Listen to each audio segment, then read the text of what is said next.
United kingdom, বাংলায় যেটি যুক্তরাজ্য নামে পরিচিত। যুক্তরাজ্য ওয়েস্টমিনস্টার পদ্ধতি দ্বারা চালিত একটি সাংবিধানিক রাজতন্ত্র ও সংসদীয় গণতন্ত্র রূপে পরিচালিত বিশ্বের একটি উন্নত দেশ। এটি গণতান্ত্রিক সংসদীয় রাজতন্ত্র হিসেবেও পরিচিত। এটি একটি কেন্দ্রীভূত এককেন্দ্রিক রাষ্ট্র, যেখানে যুক্তরাজ্যের সংসদ সার্বভৌম, নির্বাচিত হাউস অব কমন্স, মনোনীত হাউস অব লর্ডস ও ব্রিটিশ রাজশক্তি নিয়ে যুক্তরাজ্যের সংসদ গঠিত। প্রধানমন্ত্রী যুক্তরাজ্যের সরকার প্রধান।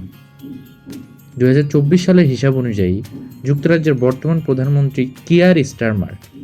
তিনি যুক্তরাজ্যের লেবার দলের সংসদ সদস্য ও নেতা। যুক্তরাজ্যের বর্তমান প্রধানমন্ত্রী সম্পর্কে আলোচনা করা হবে আজকের এই ভিডিওতে। কিয়ার স্টারমার যুক্তরাজ্যের বর্তমান প্রধানমন্ত্রী। তিনি সাউথ ওয়ার্কে জন্মগ্রহণ করেন।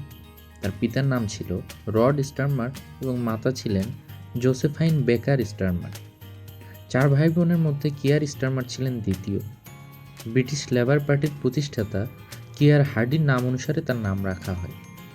প্রাথমিক শিক্ষা শেষে তিনি রেইগেট গ্রামার স্কুলে ভর্তি হন।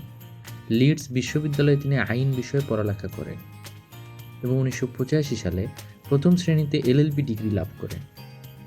অক্সফোর্ডের সেন্ট এডমন্ড হল থেকে তিনি স্নাতকোত্তর শিক্ষা লাভ করেন এবং 1986 সালে অক্সফোর্ড বিশ্ববিদ্যালয় থেকে Bachelor of Civil Law BCL degree লাভ করেন। কিয়ার স্টারমার 1987 সালে ব্যারিস্টার হন। রাজনীতিতে যোগ দেওয়ার পর 2014 সালের 13 ডিসেম্বর স্টারমার লেবার পার্টির পক্ষ থেকে হলবর্ন অ্যান্ড সেন্ট প্যানক্রাস আসনের এমপি নির্বাচিত হন। 2020 সাল থেকে 2024 সাল পর্যন্ত বিরোধী দলীয় নেতা ছিলেন। বর্তমানে তিনি যুক্তরাজ্যের প্রধানমন্ত্রী হিসেবে দায়িত্ব পালন করছেন।